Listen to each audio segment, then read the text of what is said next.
Saya pernah dengar hadis, jika di rumah tidak ada anak-anak perempuan, maka rumah itu akan dibakar karena anak laki-laki dewasa yang tak sholat berjamaah. Itu hadisnya sahih. Sahih.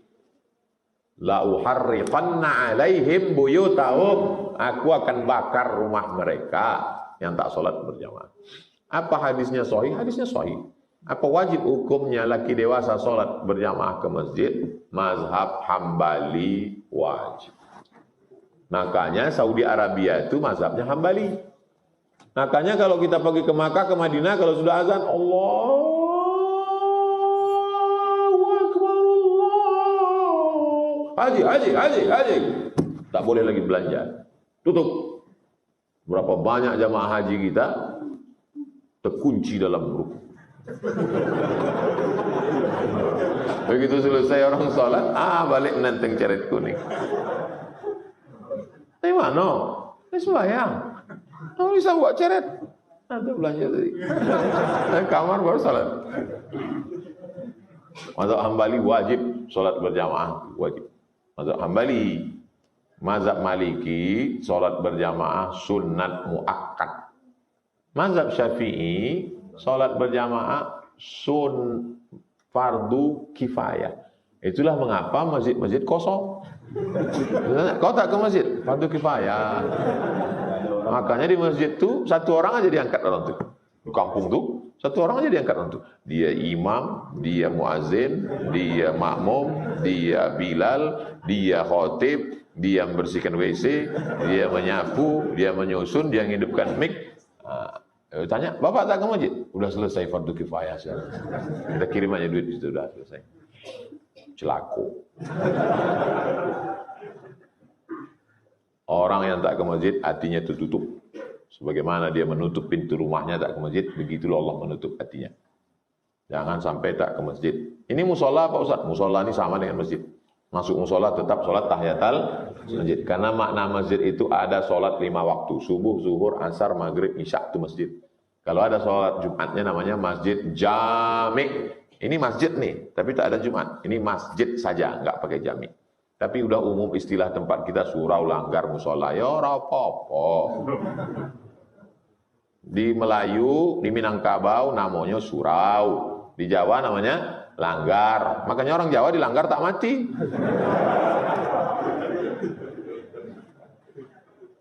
Saya disekolahkan orang tua dengan duit haram.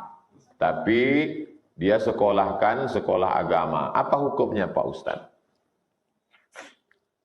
Orang tua antum tuh tak usah antum urus-urus. Disekolahkannya antum pakai duit jual babi, pakai duit prostitusi. Dia menghamilkan, mengandung 9 bulan 10 hari, melahirkan 2 tahun, itu udah tak tertebus-tebus. Doakan saya supaya diampunkan Allah dosa.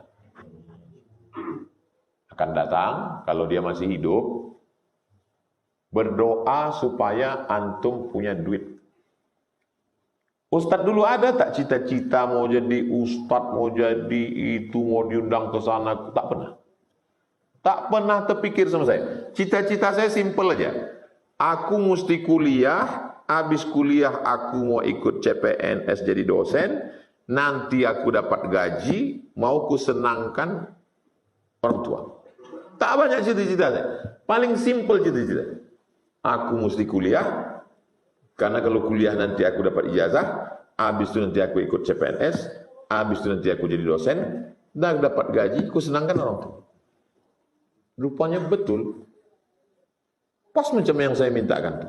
Lulus kuliah, ikut CPNS, dapat gaji, 11 tahun serumah dengan emak. Habis itu meninggal, lihat saya pun berhenti PNS. Pas macam yang diinginkan.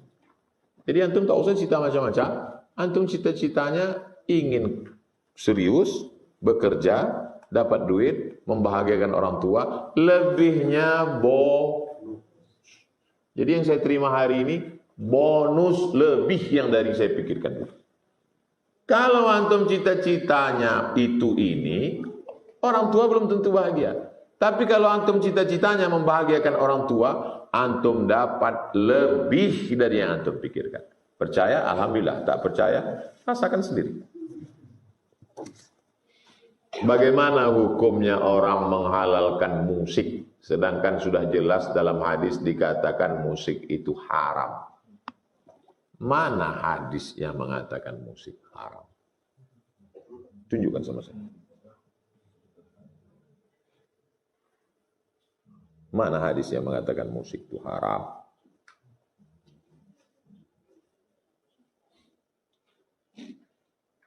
Jelas nih hadisnya. Hadisnya mana?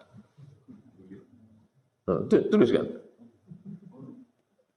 Makanya tak bisa mengambil hukum dari satu hadis. Metode yang dipakai itu namanya metode maudhu'i. Tentukan satu tema, kumpulkan ayat, kumpulkan hadis, lihat ijma', pakai qiyas. 4 yang disepakati. Quran, hadis, ijma', qiyas. 4 ini sepakat. Yang 6 lagi tak sepakat. Saddu zara'i, qaulu sahabi, syar'u man qablana, istihsan, istishab, urf. 10 dasar pengambilan dalam Islam. Bukan dari satu hadis. Tak bisa kalau diambil dari satu hadis. Nanti kalau antum mengambil hukum dari satu hadis, antum bingung sendiri.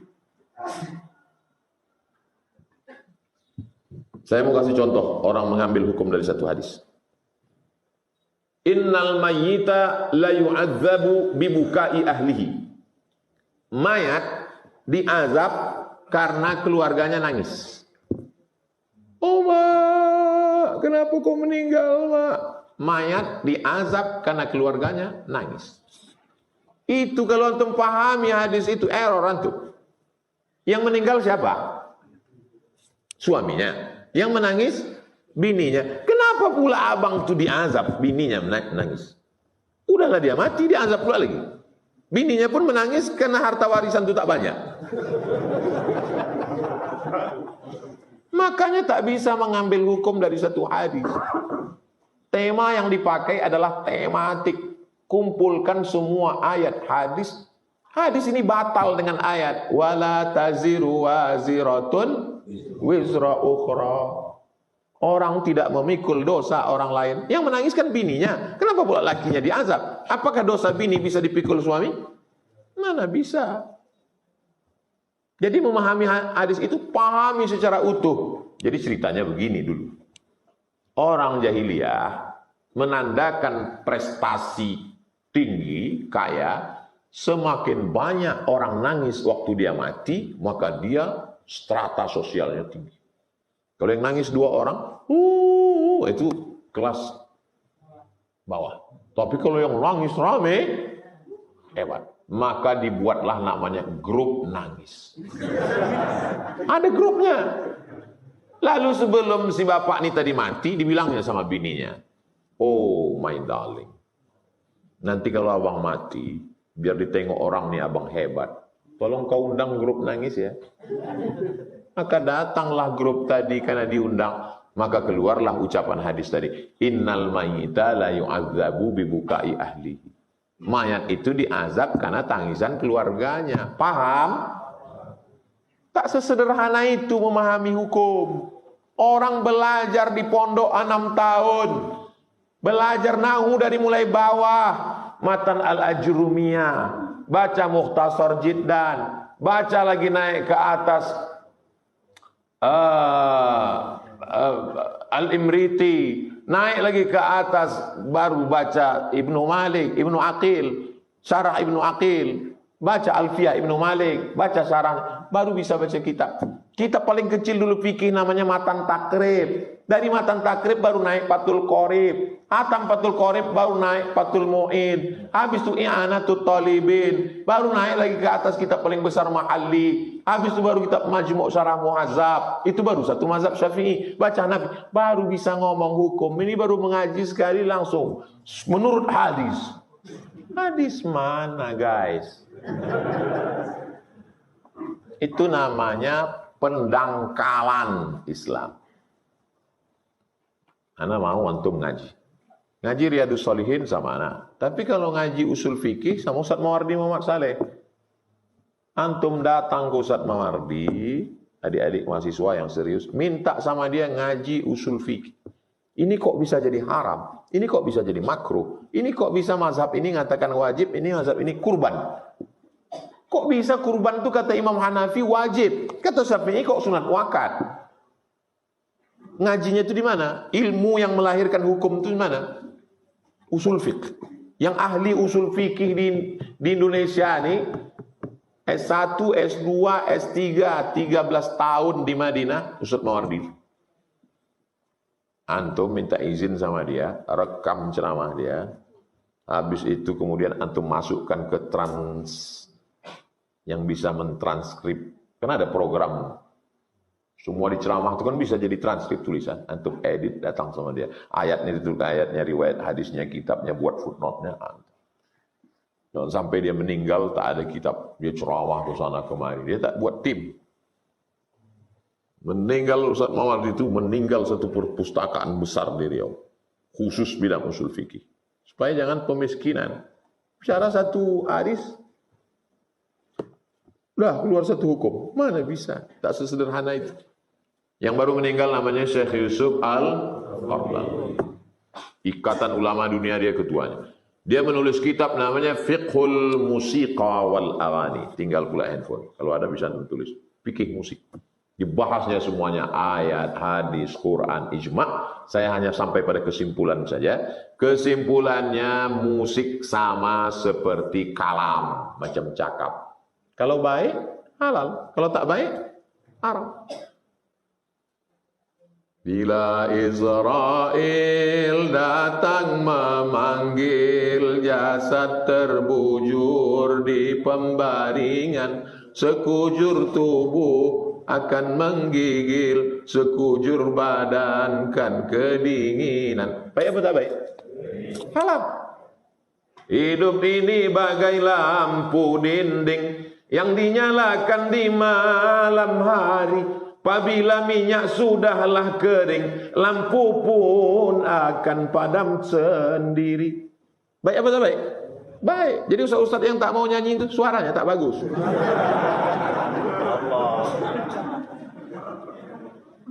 Perempuan-perempuan menyanyi di kamar Nabi. Jariyatani tughanniyani. Datang Umar, Abu Bakar marah. Kenapa itu menyanyi-nyanyi, kata Abu Bakar? Apa kata Nabi? Da'huma, biarkan mereka menyanyi.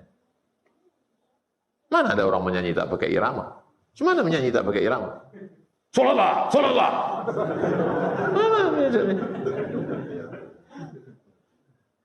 Walaupun hidup 1000 tahun, kalau tak sembahyang apa gunanya? Walaupun hidup 1000 tahun, kalau tak sembahyang apa gunanya? Baik apa tak baik?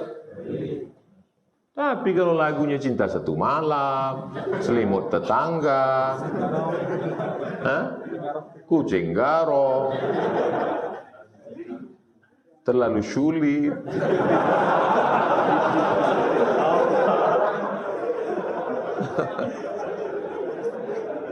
Siapa koordinator grup kajian?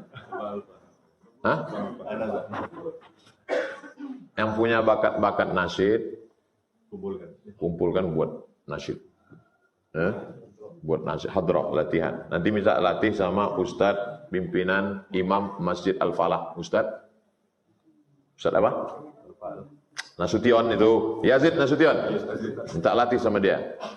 10 orang, berapa orang yang punya bakat. Ada tuh bakat darah-darah seni itu, bisa dia begendang, bisa dia nasyid. Maulaya salli wa sallim daiman abada ala habibika khairil khalqi kullihim. Satu lagu. Lagu kedua, Allahumma salli ala sayyidina Muhammad wa asghi li zalimin bizalimin. Lagu ketiga, salatullah salamullah. Lagu keempat, macam-macam lah kalian buat. Kalau bisa 10 lagu. Jadi setiap ngaji 10 menit selingan, 10 menit selingan, 10 menit selingan. Ngaji dengan Habaib itu begitu. Saya tanya Habib di Kucing, Sarawak, kenapa setiap 10 menit kita berlagu, membuka hati, mengusir setan? Orang yang menyanyi itu namanya munsyid. Kalau ungkapan-ungkapan ditulis dalam bentuk puisi yang indah, namanya syair. Orang Arab menyebutnya syair. Kita menyebutnya syair. Kalau terdiri dari 7 bait, namanya qasidah. Apa namanya? Qasidah. Kalau membacanya dilantunkan, pakai irama, namanya nasyid. Paham? Jadi kalau ditanya orang, apa beda syair, qasidah, dan nasyid? Kalau kata-kata indah, cantik, syair. Kalau terdiri dari 7 bait, qasidah. Kalau dilantunkan dengan irama yang indah, nasyid. Orang yang melantunkannya namanya munsyid. Ya, nanti antum ditanya orang, nasyid itu apa? Itu mak-mak yang mukul gendang. Saya mau anak-anak muda ini punya grup nasyid yang menyanyi, namanya munsyid, pilih yang bagus suaranya, supaya jangan lagi nanti Maulid Nabi Isra Mi'raj majulah mak-mak itu menyanyi. Lagunya biasa aja, lipstiknya 2 inci. Di dalam masjid memukul gendang pakai bedak, bini orang ditonton laki orang. Tapi ibu sudah mau ngaji, itu alhamdulillah. Maka saya kok tanya, Ustaz kami punya grup nasyid, lanjutkan. Tapi kalau bisa janganlah di depan laki orang, mukulnya mah di teras. Pas Maulid Nabi di teras. So, bismillah tawassalna billah la la la la la.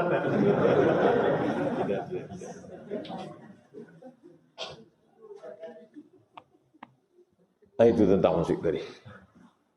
Apakah rambut yang berminyak akan membuat air berubah ketika berwudu, mandi janabah?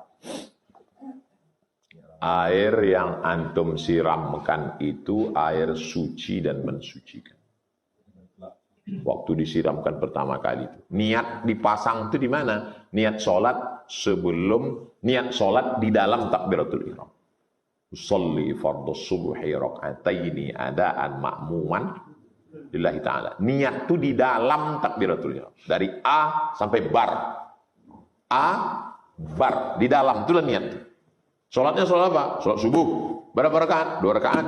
Jadi imam menjadi imam, jadi makmum. Allahu Akbar. Itu mazhab Syafi'i. Kalau mazhab Hanafi, mazhab Maliki, mazhab Hambali, niatnya sebelum takbiratul ihram. Makanya di Makkah itu takbirnya pendek. Allahu Akbar. Allahu Akbar. Niatnya sebelum takbiratul ihram. Nah, kalau mandi itu niatnya kapan? Waktu bismillah. Wudu, waktu menghidupkan air.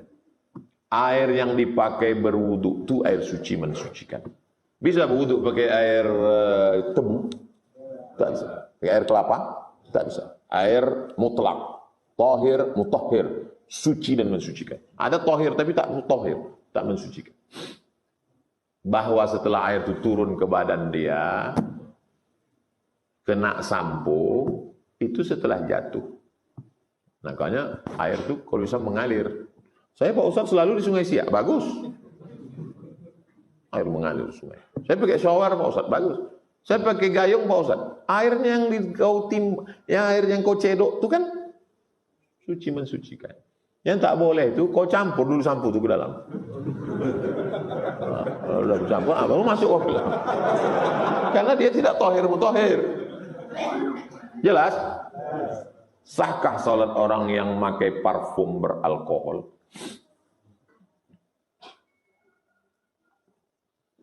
Kalau ini anggur itu di Arab murah, 2 pon sekilo. Tanya Ustaz. 1 pon itu 2.500 zaman saya. 2 pon berarti anggur sekilo 5.000. Di sini 70.000. Makanya menengok anggur itu menitik air mata. 5.000 anggur itu sekilo musim panas. Saking banyaknya anggur tadi busuk, dipijak-pijak. Ada acara namanya memijak anggur busuk. Dipijak rame-rame, ada pestanya, pesta anggur. Baru disaring, dimasukkan ke botol. Setelah seminggu berbuih, nama prosesnya fermentasi. Maka muncul zat baru namanya alkohol. Bukan bahasa Arab. Alkohol, almari, alpokat bukan bahasa Arab. Zat alkohol yang ada terkandung dalam air anggur itu apakah najis? Ikhtilaf ulama. Yang mengatakan najis, ini dalilnya. Ya ayyuhalladzina amanu innamal khamru wal maisiru wal ansabu wal azlamu rijsun. Arti rijsun? Najis. Kata dia alkohol najis. Kalau ada ustaz mengatakan kalau kena alkohol ganti najis. Inilah dalil dia. Yang mengatakan tidak najis ulama Azhar. Namanya Syekh Atiyah Saqar. Nama kitabnya Fatawa Al-Azhar. Kata dia tak najis. Tapi jelas disebut situ najis. Najis di situ maksudnya najis maknawi. Bukan najis aini.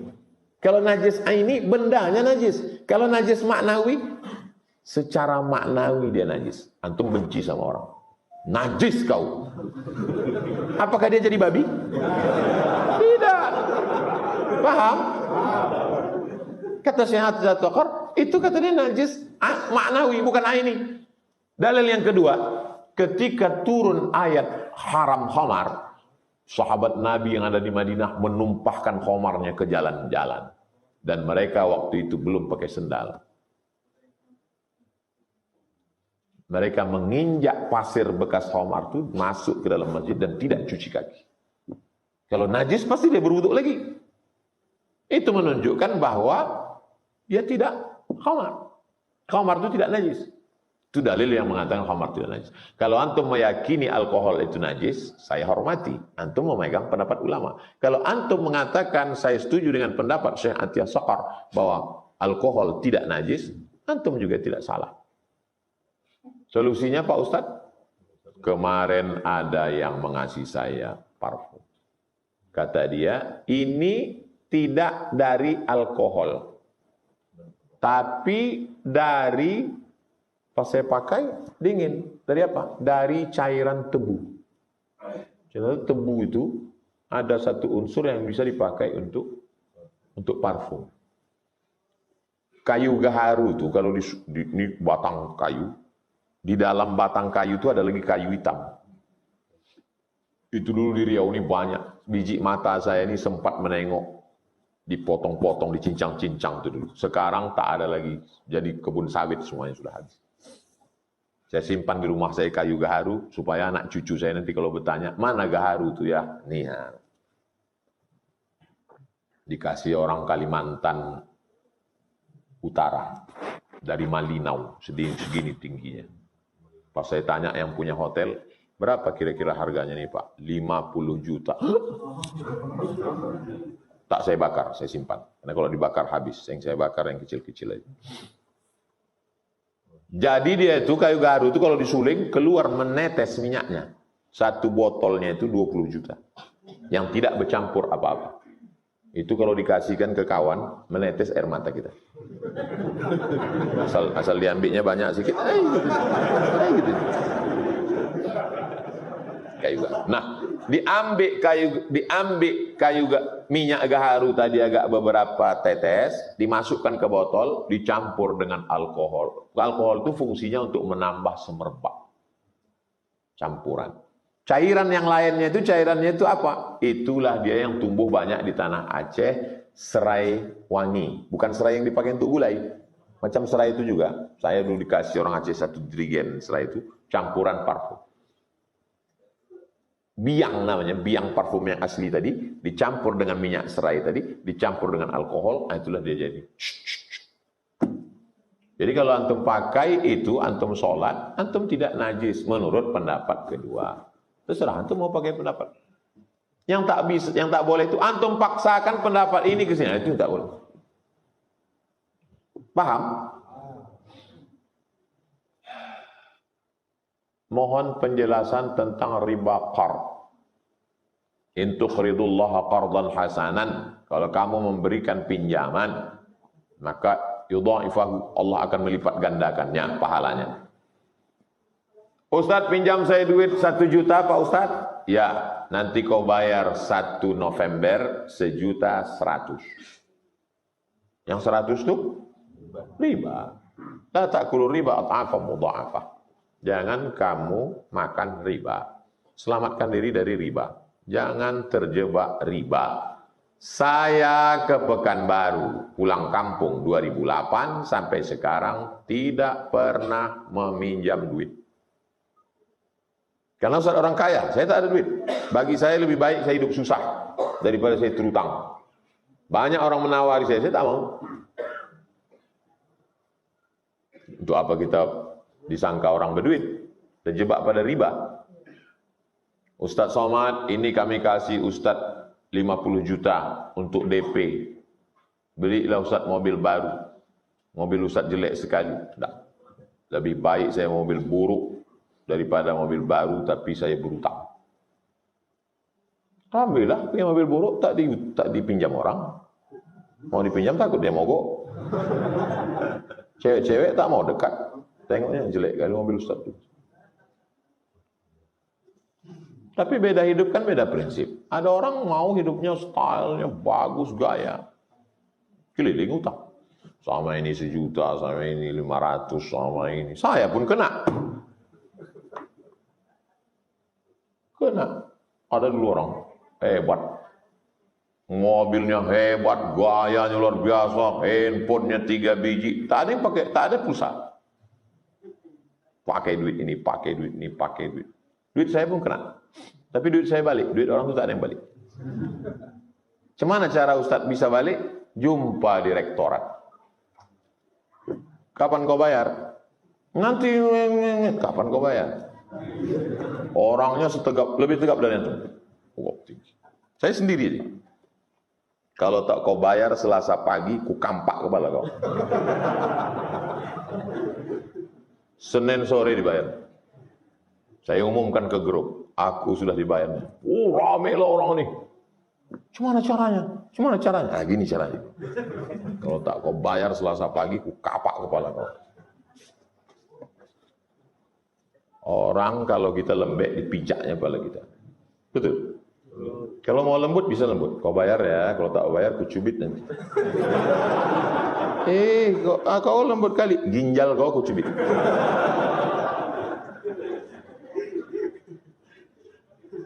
Kami ada beberapa orang, insya Allah tahun ini berangkat ke Al-Azhar Kairo. Jadi mohon doanya. Mendaftar ke Ustadz Al-Nob Dinar, Ketua Yayasan Tabung Wakaf Umat. Pembinanya saya.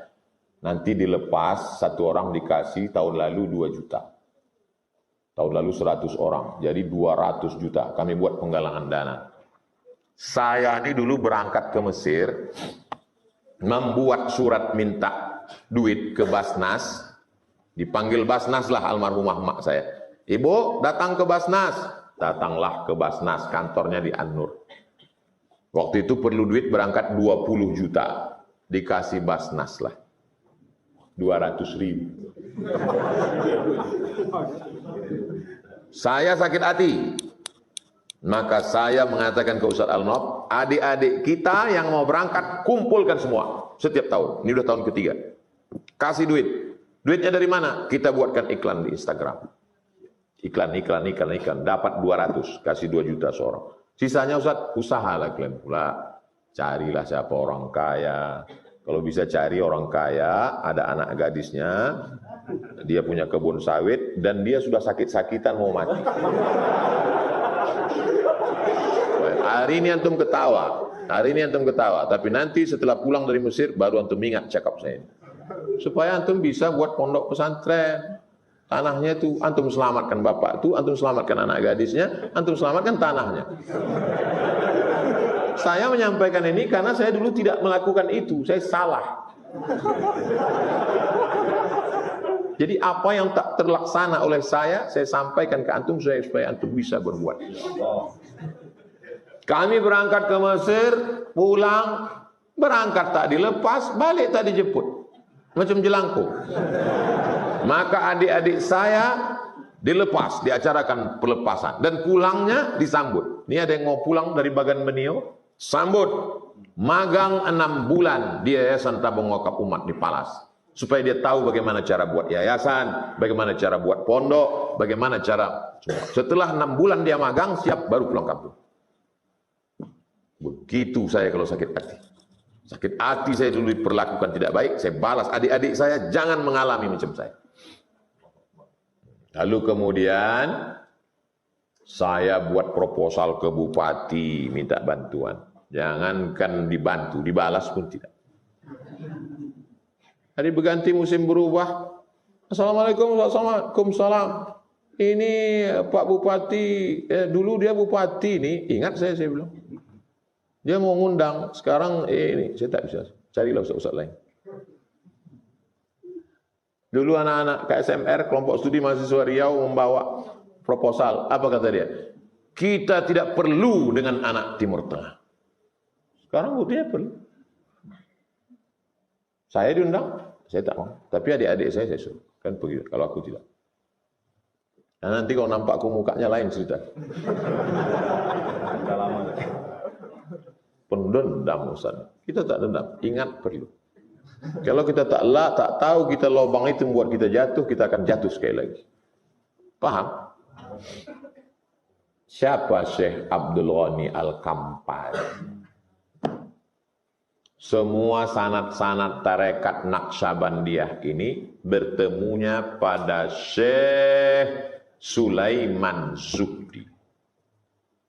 Syekh Sulaiman Zuhdi. Syekh Sulaiman Zuhdi punya murid namanya Syekh Ibrahim Al-Khalidi An-Naqsyabandi dari Pasir Pangarayan. Syekh Ibrahim. Syekh Sulaiman Zuhdi punya murid satu lagi namanya Syekh Ismail. Syekh Ismail mengembangkan tarekat, yang ini Pasir Pangarayan. Yang ini mengembangkan tarekat lagi di Sorga. Tahu Sorga? Surau Gadiang. Rokan Hulu. Namanya Syekh Ismail. Syekh Ismail Mandeling, Halak Ita Sesudena. Syekh Ibrahim orang Melayu. Mereka bagi. Kalau yang Melayu sama kau Ibrahim. Kalau yang Mandeling sama aku. Mereka tak berkelahi. Bagi-bagi. Yang satu lagi orang Rokan Hulu. Namanya Syekh Abdul Wahab Rokan. Syekh Abdul Wahab Rokan. Syekh Sulaiman Zuhdi punya murid namanya Syekh Muhammad Ilyas. Syekh Muhammad Ilyas punya murid namanya Syekh Abdul Malik. Mbah Malik dipanggil. Mbah Malik punya murid namanya Habib Lutfi bin Yahya. Paham? Itu sanad Naqsyabandiyahnya.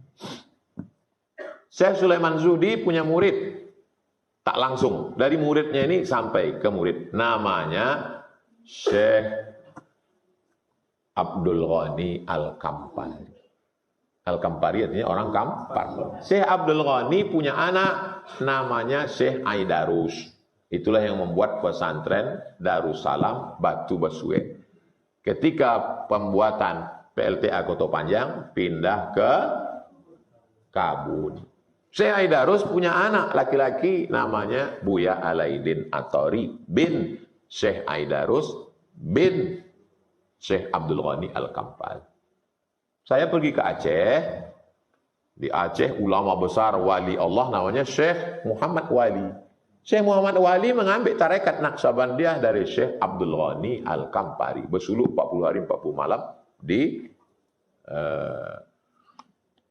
Surau di Kampar, di tempat sebelum Batu Besue, Batu Bersurat. Jadi beliau salah seorang mursyid tarekat Naqsyabandiyah. Tarekat itu cara berzikir, metode cara berzikir. Saya mau tadi saya tenang cara berzikir ini macam mana Pak Ustadz? Antum pergi ke Kabun, jumpai Buya Alaidin, betalkin zikir, sanad antum bersambung nanti sampai ke Syekh Bahauddin Naqsyabandi, sampai Abu Bakar Siddiq, sampai Nabi Muhammad SAW. Bersuluk paling tidak 10 hari. Suluk bahasa tarekatnya khalwah. Khalwah artinya bersunyi-sunyi. Putuskan handphone, 10 hari itu kerjanya hanya berzikir. Allah, Allah, Allah, Allah, Allah, Allah, Allah, Allah, Allah, Allah, Allah, Allah, Allah. Ibarat antum beli laptop kosong, laptop ini mau di set upkan antivirus, men set upkan zikir ke dalam jantung. supaya antum mudah ingat Allah. Karena kalau tidak mulutnya menyebut Allah subhanallah tapi otaknya mengingat gaji 13. Simpelnya begitu. Ustaz, saya mau ikut tasawuf. Tengok dulu mursyidnya siapa. Kenapa saya arahkan ke Buya Alaidin? Dia alumni Azhar, syariatnya kuat, akidahnya Asy'ari, fikihnya Syafi'i, tasawufnya Sunni, tarekatnya Naqsyabandi. Saya orang Medan Pak Ustaz, pergi ke Besilam, Syekh Abdul Wahab Rokan, mursyid yang ke-13 sekarang namanya Dr. Zikmal Fuad. Guru saya waktu di Darul Arafah, doktor, dosen di Malaysia, syariatnya kuat, akidahnya Asy'ari, fikihnya Syafi'i, tasawufnya Sunni, tarekatnya Naqsyabandi. Karena kalau mursyidnya tak jelas, guru kencing berlari, murid kencing maraton.